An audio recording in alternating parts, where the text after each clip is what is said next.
Hello vinyl community, I'm back to do a recent vinyl finds video and it's been a while. Haven't been that much into the vinyl vibe this summer, but slowly getting back now.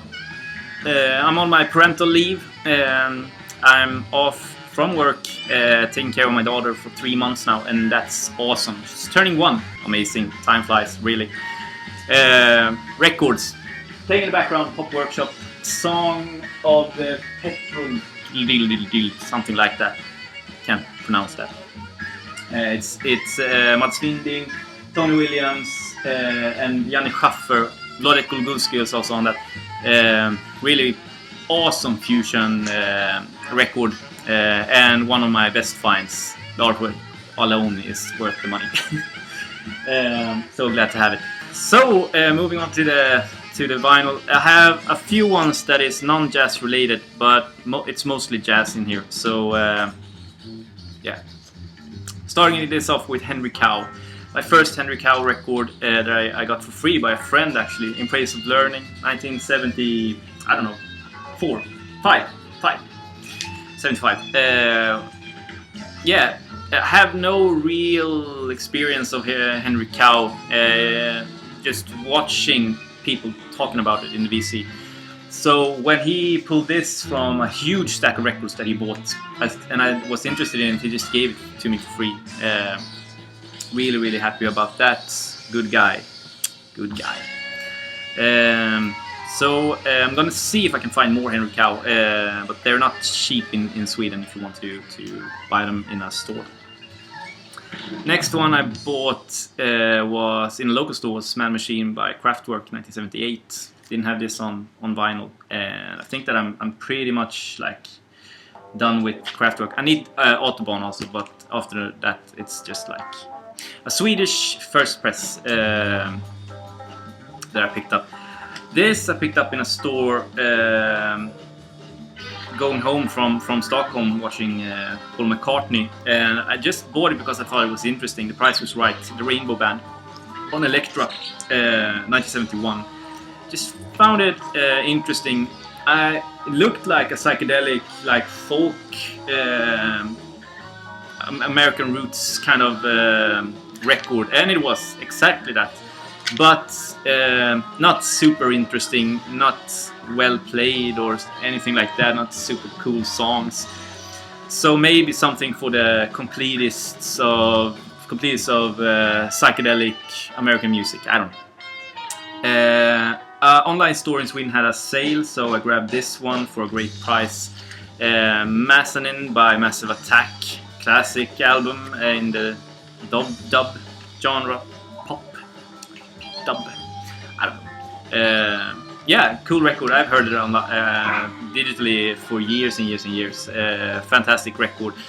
And I'm not a huge dub fan, so but for me, just strong songs, really good. A find of a lifetime, maybe. I don't know. Not really, but yeah, it's very good find, and I hinted about it in my latest video. It's this one, 2nd November or 2 November. Produced by Jojje Wadenius. So November was a Swedish band in the 60s, 70s. They released 3 records, and the unique thing about them was that they released almost like hard rock or metal, but hard rock and proggy records sung in Swedish. So that was kind of unique because everyone was doing the American or English style of music back in that day. But they sung in Swedish, and they are very sought after, the original ones. So yeah, I have an original press of this last one, and now I have an original press of the second one. I still need to find an original press of the first one, but I have the reissues of all 3. Now the thing is, I don't think that November was such a great band. Sure, historical importance maybe, and yes, but it's not something that I really enjoy listening to. And for being a kind of rare record, maybe I'll sell it, I don't know. I'll see in due time. I found that for $8, and it goes for like maybe or above $100, $100, $150, $200 maybe if you sell it on an international market. And finding that for that price in a store in fantastic condition was just like cool. Obviously the guy didn't know what he had, but owning a store, a record store. Yeah, and last one, almost segueing into the jazz, is this one, and I've showed that before, but it's the music of Włodek Golgowski, sung by Maritza Horn. Włodek Golgowski is playing this one, and a lot of other fusion style records in Sweden. He was a Polish key player and doing a great job on a lot of people's records, but his solo stuff, I've heard like maybe 3 or 4 records, and his solo stuff is not that good. And this is like almost disco-esque, doing kind of trying to do radio-friendly stuff. I don't know. Now I have to say, the first time I listened to it, I thought it was crap. The second time now, it was like better, but not okay, but better. So maybe the third time is the charm. I'm gonna keep it in the collection this time around. Okay, yeah, Herbie Mann's Push Push. Bought this mainly for the cover. I found it at a thrift store. I mean, look at the cover. The cover alone is worth the thrift store price. And the music, he does some covers of Ray Charles and Aretha Franklin. Says in the liner notes here, that was pretty funny. He thanks all the musicians, stuff like that, and then he says, "P.S. Marvin Gaye's album, What's Going On, is the best album of the year." I thought that was a cool detail, putting it on there. So yeah, Push Push by Herbie Mann. It's like I have 2 or 3 Herbie Mann records now, and none of them are great in my opinion. But talking about something great, everyone should get this. Everyone that's remotely interested in jazz should get this, because you can find it for next to nothing. Don Ellis Soaring on MPS Records. This is famous nowadays for featuring the song Whiplash. And that song was in the movie Whiplash that came last year and won Oscars and stuff like that. I didn't know about this record until I saw the movie, researched the song, found this, sampled it online, and started hunting for this record. It's just so much energy, fantastic song, really complex, and I mean, brings you right back to the, dare I say, almost masterpiece film Whiplash. I think that's a fantastic film, not a wasted shots, not a wasted small part of dialogue. It's just a great film. So finding this for $3, $4, $5, if you do, grab it. It's worth it for just that song alone, but the record is fantastic all the way through, in my opinion. I don't know, please comment if you have another opinion about it. This one I don't know if I'll keep. I think I'll keep it for now, but I haven't even got a plastic sleeve around it yet. Dave Brubeck, The Best Live Sessions. This is a 70s release on Fantasy Records, I think. Festival Records. Just a compilation of Dave Brubeck's 50s stuff, like live stuff. Yeah, at Newport Festival 1953. I mean, if you're a completist of Dave Brubeck, maybe I can see that you buy this and listen to it. But I don't have that much Dave Brubeck and that much interest in Dave Brubeck either. I have the Time Out record that is fantastic, and another one I'm going to show you now. But I can't see myself like sitting down and really analyzing his 50s live stuff. Maybe one day, and that's why I may keep it. I don't know. So yeah, but I found this in a store in Stockholm when I was there. The Dave Brubeck Quartet, Gone with the Wind. I think, and correct me if I'm wrong, that this is the record he released just before Time Out. So interesting to kind of listen to and comparing the two. Not as good as Time Out, but still a great, well played record. Just for a couple of bucks. So moving into the Blue Notes, I bought a stack of Blue Note reissues, like French 90s reissues, and a Song for My Father by the Horace Silver Quintet is one of the first ones. I'm going to show you here. Yeah, you have Colin Jones, Joe Henderson, Horace Silver, Teddy Smith, and Roger Humphries. A little bit more like on the easy side of jazz to appeal to me right now. But I mean, classic songs, great artwork, classic Blue Note. And the funny thing is, it's a little bit higher than other records. Look at this. You see? That was kind of interesting.